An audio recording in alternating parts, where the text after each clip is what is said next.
Lafona duwara dabate tu ijiko fagolala, ijiko fagolala, ijiko fagolala. Korumsan korafama tumani sami bana malala, sami bana malala, sami bana malala. Lafona duwara dabate tu ijiko fagolala, ijiko fagolala, ijiko fagolala. Gabora fadde otochi suwini sami bana malala, sami bana malala, sami bana malala. Nagaan Waaqayyo isiniif haa baay'atu jecha Shalom Studio Baakoo akkuma kanaan dura beekamu faarfannaa adda addaa isiniif dhiyeessaa turuunsa ni beekama. Yeroo ammaa kana immoo haala adda ta'een dhuga-ba'umsa bareedaa qabatee isiniif dhiyaateera. Shalom Studio Baakoo YouTube chaanaalii fi Telegram groupiin isaa Kiyyaa Tuubee. Subscribe yookaan immoo like share gochuu hin dagatina. Shalom Studio Baakoo. Kakkee asmitii fi ginaan jedhami abjuunani abjooddu, abjuunani abjooddu, abjuunani abjooddu. Iddoo waaqni naaf argeessanii nanga'aa hin hanqadhu, nanga'aa hin hanqadhu, nanga'aa hin hanqadhu. Maqaan koo Gizaachoo Asaffaan jedhama. Waldaa Uggaa kan jedhamurraa tajaajilaa ture. Amma garuu magaalaa Qassoo keessa jiraadha. Waldaan keessa jiraadhu immoo waldaa Qassoo jedhama. Kakkee asmitii fi ginaan jedhami abjuunani abjooddu, abjuunani abjooddu, abjuunani abjooddu. Iddoo waaqni naaf argeessanii nanga'aa hin hanqadhu, nanga'aa hin hanqadhu, nanga'aa hin hanqadhu. Dhuga-ba'umsanii dhugaa ba'uu barbaadu. Ani dhaloonni koo 77 dhaladhe. Dhalootan dhaladhe kun 77 kanan dhaladhe. Inni sunis inni kunis gama wanni jennaani maaltu isaaf dadhabama. 77 dhaladhe 85 abbaan koo fa'aa dhukkubsadheen dhukkuba nanna bobbokossaa jedhamuun. Nanna bobbokossaa jedhamee beekama dhukkubni kuni. Iddoo tokko tokkotti garuu dhukkubni kun nanna bobbokossaadhaan dhukkubni nama rakkisu kun achi akka iddoo tokko tokkotti kanaan beekamuu dhiisuu danda'a. Dhukkubni kun baay'ee nanna namaa namatti yabbisee, baay'ee nanna namaa namatti bobbokossee, nanna koo kana keessaa bishaantu gadi roobaa. Abbaan koo fa'aa mana akiimii garaagaraarra na fuudhanii jooraa turanii. Mana akiimii kanarra ergan jooraa ture booddee homaa abbaan koo fa'aa na fuudhanii deemu. Erga na fuudhanii deemanii booddee ani dhuga-ba'umsa kana waanan dhugaa ba'uu barbaadee fi abbaan koo fa'aa na fuudhanii jooraa turanii utuu natti dadhabanii osolee nyaadheeraa dhaddee akka isheen dhukkuba kanan fayyaddeedhanii dhaddee naa kennaniiru na fayyaduu hin dandeenye. Qoricha Habashaa dhugeera na fayyaduu hin dandeenye. Homaa utuma rakkadhu naannoo 87 qoricha wayii tokkotu argamee jedhee Addunyaa Qajeelaa namni jedhamu. Qorichi kun bishaan kiniinii liqimsuu yemmuu liqimsanii jedhanii hin finceesisiisaa. Yemmuu finceesisiisee dhummoo namarraa bada. Nanna namaatu shokshokee baduu danda'a. Nanna namaarraa naan jedhee namichi kun qoricha kana dhaqee fide. Qoricha kana gaafa liqimsee jedhu akkuma inni jedhee hin finceesisiisaa. Dhukkubni nanna koorraan bishaan roobu kun shokoshokee narraa bade jechuudha. Naannoo 87 qoricha kana liqimsuun jalqabee gara 88 nan fayyee. Abbaan koo immoo 88 sana keessa narraa du'anii. Kanaa booddee mana obboleessa kootti galee mana obboleessa koo waggaa 3 taa'ee obboleessa koo wajjin wallamnee qonnaa wayii qotadhee akka carraa ta'ee kutaa wayii qotadhee gaafan jedhu nuugii wayiin gabaa fidadhee nuugii sana gurguradheen birriinsa mana keessa na jalaa badee gaafa inni badee jedhuni birriin kun attan bada jedhee aareen kanarraan kan ka'uun lafa abbaa koo kana hirachuun qaba jedheeni kissii itti fufee jechuudha. Kissii gaafan itti fufee jedhu obboloota koo kana bira taa'ee muggutiin naa ta'uu waan dideef bara 91 92 fi 91 gara mana eessuma koottan baqadhee mana eessuma koo kana taa'ee 91 fi 92 muggutii jalqabeen utuun muggutuu akka carraa ta'ee muggutiin sun naa murtaa'uu dadhabee dubbadhee nageessifadhu waan ta'eefi isaa yeroo sana dubbatanii waan nageessifatanii fi raawwatee naa raawwachuu dide jechuudha seerri kuni. Kanaa booddee waamaa kusaa Eddoo jedhamu tokkotti badeen qansiraa ejjetaa tureen naannooma 93 sana qansiraa ejjetaa tureeni addeebi'ee ergan deebi'ee booddee ani seera kana ittan fufee dosee kunan kaafadhee seerri kun naa murtaa'ee 94 eessuma koo wajjin wallabuurraan kan ka'ee eessumni koo na biraa deeminaan jedhee boo'aa imimmaan dhangalaasaa haadha koo narraa ajjeefte abbaa koo narraa ajjeefte obbolaan qabu immoo wajjin immoo diina walitti taane erga haadha koo narraa ajjeefte abbaa koo narraa ajjeefte du'a naa dhabdeedha imimmaan dhangalaasaan haati manaa eessuma koo sun illee na duukaa boosse jechuudha. Imimmaan buuftee na duukaa boosse mana obboleettii koo mana soddaa koo mana Misgaanuu Taaddaseettan baqadhee yeroon baqadhee jedhu achin naqee beela'eera dubartiin tokko Maaramee Iluudhamti karaa duraa na waamtee firadha biddeen afaan na keessee biddeen sana afaan kaa'adhee lubbuun natti deebi'een caammaan hidhadhee deemuu hin qabu wayyaan geeddaradhu hin qabu mana soddaa koo kanattan baqadhee achi dhaqee 94 immoo dhukkubaan qabame ammas kan du'aan ta'e soddaan koo mana jaarrata 94 sana mana 8 dhugumaa kan jedhamu keessatti nagataniitu hin du'e moo attamii laata jedhanii hafuura koo gadi jedhanii dhufanii dhaggeeffatanii deebi'u jechuudha. Dhufanii hafuura koo kana dhaggeeffatanii deebi'u ganiitti jedhanii kanaa booddee akka carraa ta'ee nan fayyee dhukkuba sanarraas fayyee mana kiimina geessanii hin fayyee ergasii booddee anoo ammas gara 94 kana keessa mootummaa Taammiruu nama jedhamutu konfereensii godhatee sagantaa waammata jechuudha. Sagantaa waammate sagantaan waammate kuni badaaddoo sagantaan naquu gaafa sana garuu nan naqe yeroo naqee jedhu konfereensii kana irratti Alamuu Hambisaa nama jedhamu tajaajilaa jira. Na waamee maqaadhaan kottumee gurbaanii balbala dura dhaabachaa jirtu sun kottu naan jedhee na waamee erga na waamee booddee ati abdii kutattee du'a murteeffataa jirtaa yoo hin nama ajjeesuun qabaa yoo hin immoo du'uun qabaa uffannisuun qaba jettee murteeffataa jirtaa ofiis hin fanniftuu namas hin ajjeeftuu namatti buutee jennaan ofii keetii baddaa.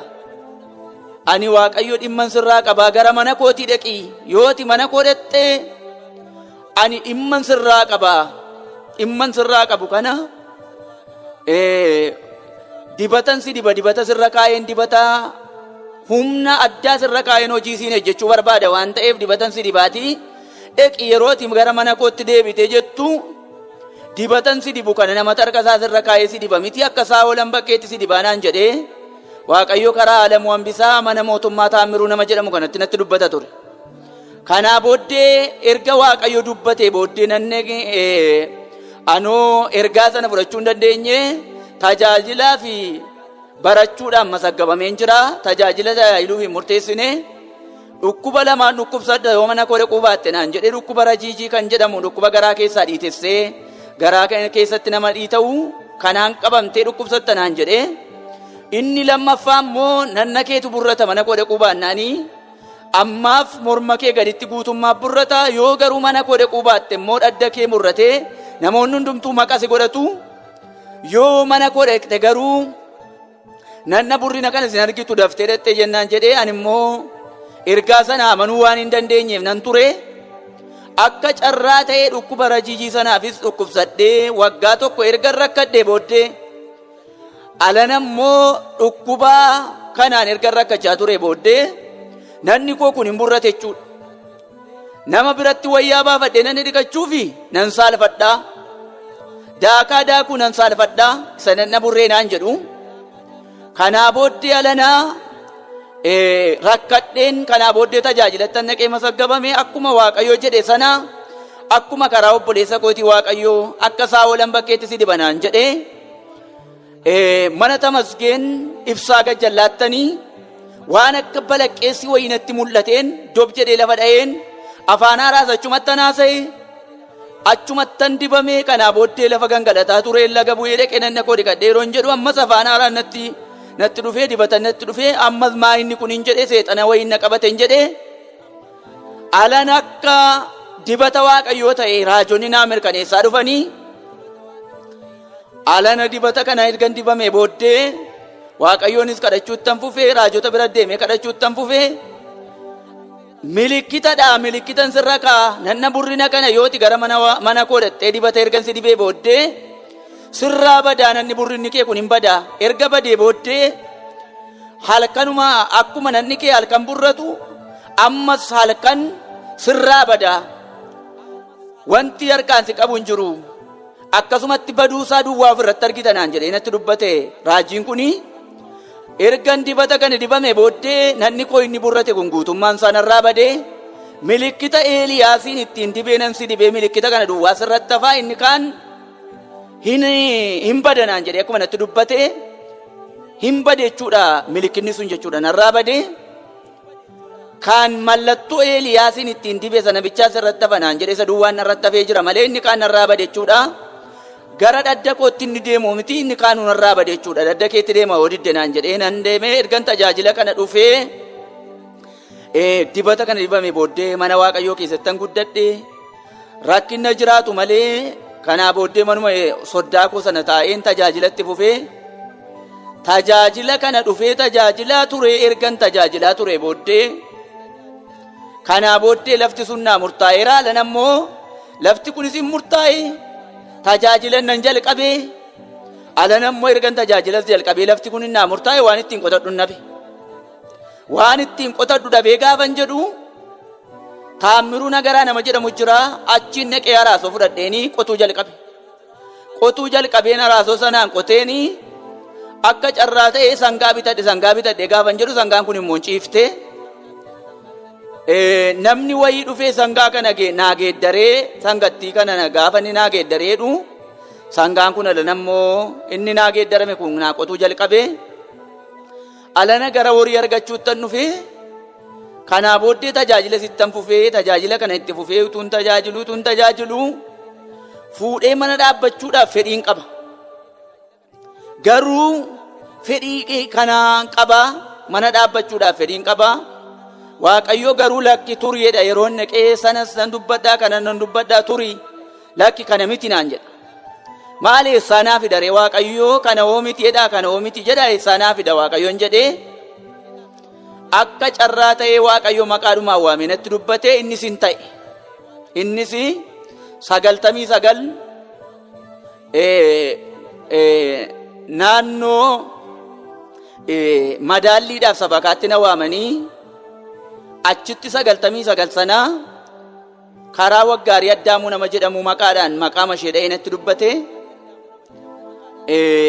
ammas isa dura garuu 98 Waaqayyo Mulaatu Ciibsaa nama jedhamuun maqaa dha'ee maqaa abbaa ishees maqaa ishee dha'ee natti dubbate kana waan ani dhuga ba'umsa kana keessa buusuu barbaadeef waan haaraa miti fuuni dhaloota ammaatiif hubatamuu dhiisuu danda'a galuufi dhiisuu danda'a abbaa kootti namatu dubbatee haadha kootti namatu dubbatee jedhee dhuga ba'umsi kun galuufi dhiisuu danda'a abbaan keenya dur yeroo obboleessa keenyaaf dubbatan haadha yeroo dubbatan obboleessa keenyaaf yeroo dubbachuu dhaqanii bulluqaa irra kaanii milkii ilaallataniiti kan isaan dubbatanii waan an kan dhuga'umsa kana keessa buusuu barbaadee waan haaraa waan ta'eef miti waan an fuudhee fi fuuni koo kun waan haaraa waan ta'eef an keessa buuse miti bulluqarra kaanii ilaallatanii biqila naqanii biqila ilaallatanii namni sadii yoo itti dhufe mangoodha jedhanii ilaallatanii itti adeemu duru jira kun duru amma dhaloota ammaa kanaaf haaraa ta'e abbaa keenyatti haadha keenyatti maaltu dubbate dhaloota keenya abbaa keenyaaf haadha keenyatti wanti dubbate yoo hin jiru jedhanii dhaloota kanaaf amma haaraa ta'uu dhiisuu haaraa ta'a garuu duruu biqila ilaallatanii mangoodhaa yoo namni itti dhufe sirrii miti jedhanii dhiisanii galanii wanta akka kuruphee qaxxaamuree waan akka hantuutaa qaxxaamuree innaan immoo dhiisanii galanii kan isaanitti gaa'ela geggeeffataa turanii. Anaan garuu maqaadhumaan dha'ee natti dubbatee inni naa ta'e jechuudha. Naa ta'ee Waaqayyoo erga 98 dubbatee booddee 99 immoo garuma dhumaa madaallii saba kaadhaqeenii itti dabalee dubbatee kanaa booddee intala kana barbaannee arginee gaafa barbaannee arginee jennu inni sitti dubbate kun natti dubbachuu qabaa jettee kuni warra kaaniif haaraa ta'uu danda'a nama biyya keenyaatiif uggaa warra jiraniif haaraa miti agayaaniiru waldaa keessatti dubbatamaa ture biyya keessatti dubbatamaa ture isaaniif haaraa miti saba uggaa keessa jiraatanii fi saba warra kaaniif haaraa ta'a garuu haaraa yoo ta'e iyyuu ani waanan dhuga ba'umsa kana dhugaa ba'uu barbaadu hin dubbate hin ta'e ani yeroo sana kutaa 4 baradha waananii oddoo baay'eetti ammaa barnootaan of daangessanii inni hin baranne taanaan ittiin heerumtu isheen immoo hin baranne taanaan inni fuudhuun jaallatu ani yeroo sana kutaa 4 baradha jechuudha maal akkamittiin talli keenya nama hin baratin itti heerumti kan jedhutu dhufe yaanni Waaqayyo garuu akkuma dubbate dubbiisaa faana jira barattee bara 2000 bara barumsaa xumurtee eddasii booddee immoo mataa tokko su'a barattu jedhamee hin deemte achi hin deebite nan fuudhee Waaqayyo mana koo natti dhaabe jechuudha. Mana kana natti dhaabe hin dubbate wanta inni dubbate kun hin ta'e. Ani wanta dhaloota kanaa dhaamuu barbaadu barumsaan hin daanga'u kakuun barumsaan hin daanga'u barnootaan hin daanga'u kakuu qabda taanaan barumsattis hin nexxaa kakuu qabda taanaan jireenyattis hin nexxaa qarmii coraa turree mana soddaa koo taa'ee jireenyaan baay'ee gadi bu'eeni gara jireenyaatti dhufe fuudhaafis kallattii hedduudhaan adeemeera ittan dhufe ani waanan jechuu barbaadu dhuga ba'umsa kana keessaa waan hin raanfanne tokko namani dagadhe tokkon xinnoo si yaadachiisa mana eessuma koo gara jalqabaa sanatti yoon deebi'ee mana eessuma koo jira 93 wayyaa waan ittiin miiccadhu hin qabu saamunaa waan ittiin bitadhu hin qabu wayyaa kanaaf jedhee waan akka ittiin miiccadhu hin qabu daaraa fa'iifaa miiccadhaa luba keenya jechuudha kabbadee 8 hafuuraanis kan na bukkee dhaabachaa ture namni kuni kottu naan jedhee mana isaatti na waamee boobee harree 2 dhaadhuuti gabaa geeffadhu ittiin nagada jalqabadhu naan jedhee boobee harree 2 dhaadhee gabaa geeffadhee ittiin nagada jalqabee kanaa booddee saamunaa bitachuun jalqabee 93 sana birrii isaatiin nagadaa ture ittiin fayyadameen namaan ta'ee birrii of harkatti arguun jalqabee nagidii nagaduun jalqabee nagadadhu ittiin nama ta'i bor maqaa na dhooftanaan jedhee maqaa akkan ittiin dhaamuuf akkan ittiin bor maqaa na dhoofta nama taatee keessaa ba'uuf gaafa kaate maqaa na dhooftanaan jedhee birrii kana naa liqeesse yeroo sana birrii 60 bitti boobeenii 120 harree 2 dhaqee gurguree nagidii kaafadhee gara birriittan dhufee ergasii booddee birrii sana hojjedheefiin gasheef hojjedhee gasheefiinii 99 immoo yoon achi deebi'ee 99 sana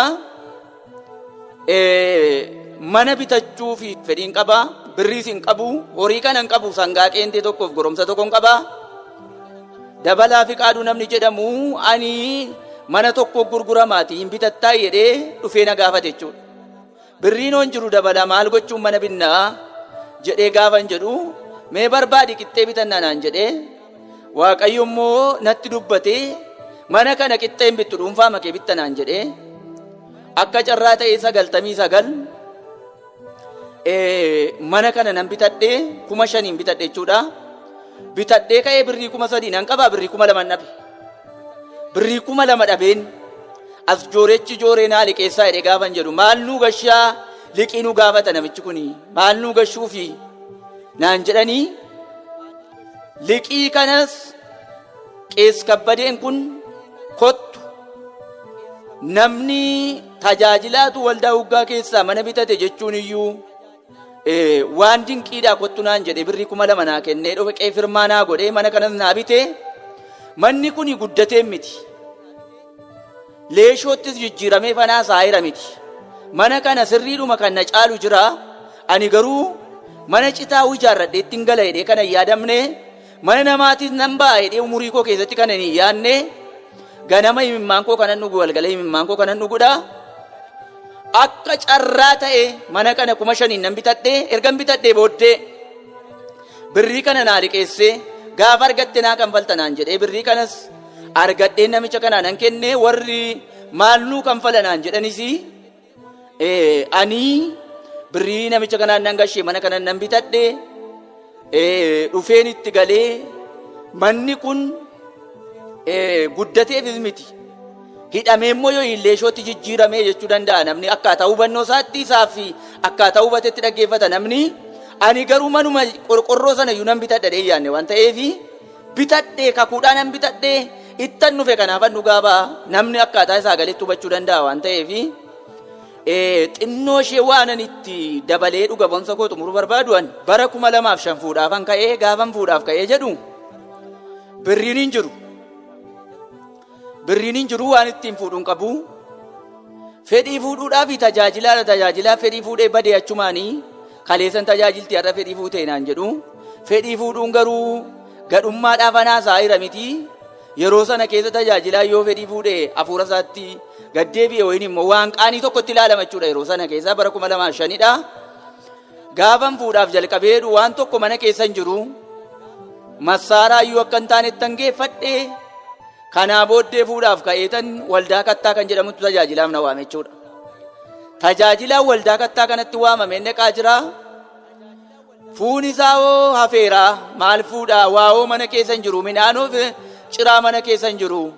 Fuuni ji'a lamatti galeeraa garuu ashaaroo wanta shaarame hin jiru wanti qixaa'e hin jiru jedhanii siin jedhamee dhamee natti himamee tajaajilan deemaa jira yoo fedhen jedheen deemee waldaa sana keessatti waldaa kattaa kan jedhamu sana keessatti maal naan jedhe Waaqayyo yeroo ati galtu wanti hundumtuu toora galee si eegaa hin yaadda'ini.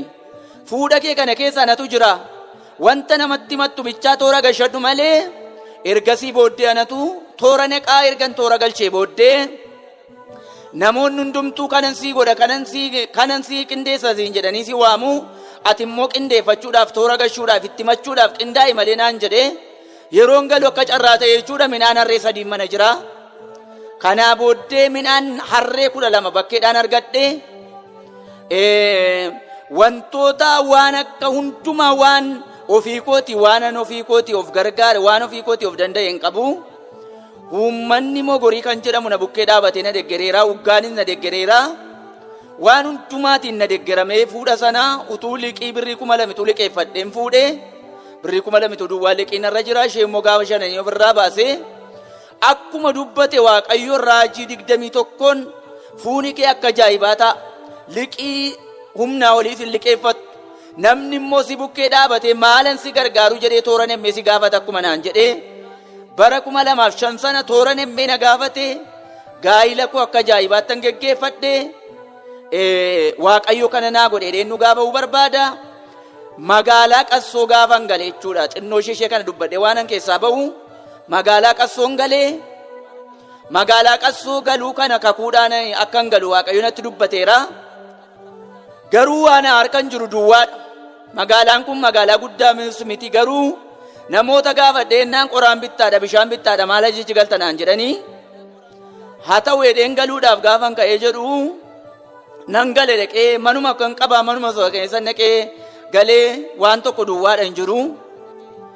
Galgala sana abjuun abjoodhu uummanni na duukaa didicha kaan dhoqqee baatee kaan immoo imimmaan dhangalaasaa na duukaa didicha abjuun abjoodhu. Maa inni kun jedhee bir jedhee dammaqee gaafan kadhadhu akkasnaan jedhe Waaqayyo warri si duukaa fiigan dhoqqee baatan si duukaa fiigan kun magaalaa kana keessa maaliin jiraatti amma deebite galti gaadiyyaatti siin jedhanii warra udduduuba deebi'uu kee qaana'uu kee dhaggeeffatanidha. Warri imimmaan dhangalaasan immoo tajaajilaan kun baay'ee kaleessanuu wajjin nama hiranii warra siif bo'anidha. Diina keettan ibboo taa'isa jireenyi kee diina keetti ibboodha akka ajaa'ibaatti jiraattaa hin sodaatinaan jedhee natti dubbate akkuma Waaqayyo jedhee baadiyyaattis gad hin deebine suuqii xinnoo tokko jalqabadheen jira akka inni naa guddatu nana manas naa bal'ateera. Kanan Waaqayyoof dhugaa ba'uu barbaada. Namoonni dhaamsa ni qabu, dhaamsa dhumaa ni qabu. Raajota baay'eetu akka midhaan bara rakasaa ta'eeram. Midhaan bara rakasaa namni deebi'ee midhaan kun hin mi'aahan jedhu. Midhaan bara rakasaati waan ta'eefi deebi'ee mi'aahan jedhu. Nuyi midhaan bara rakasaa miti, guyyaan midhaan numti rakase tokko gaafa inni itti mi'aayee immoo dhabamu jira. Guyyaan itti barbaadamu biyya keessaa faalaa teessanii kan dhaggeeffattaniif dhaamsan isinii qabu. Mul'ata keessan faarfannaa keessan akka malee hin gatinaa. Guyyaan itti barbaadamu, guyyaan itti jijjiiramu, guyyaan itti ijoollee Waaqayyoo barbaadamanii dhibaman jira. Kanaaf tajaajila keessan midhaan bara rakasaa hin godhinaa. Guyyaan barbaadamu tokko jira. Ijoolleen baadiyyaadhaa magaalaadhaa barbaadamtee dhabamtu jira waan ta'eef raajummaa keessan, mul'ata keessan, afaan haaraa warri qabdan, lallaba warri qabdan hin gatinaa. Iddoon taanetti hin qisaasessinaa, jechaan hin balleessinaa, abdiin dhabinaa jechuun barbaada. Kanarratti dhaamsa ni qabu. Raajota waldaa uggaa keessa jiraataniifis inni isin dubbattan hundumtuu ta'eera. Dhaabadhaa isiniin nama dhugaa baatan ta'an jedha. Fixeeraa galatooma. Inni sunis inni kunis hin gama. Waaqni jennaan maaltu isaaf dadhabama. Hin gama tokkollee nafuu hin gama.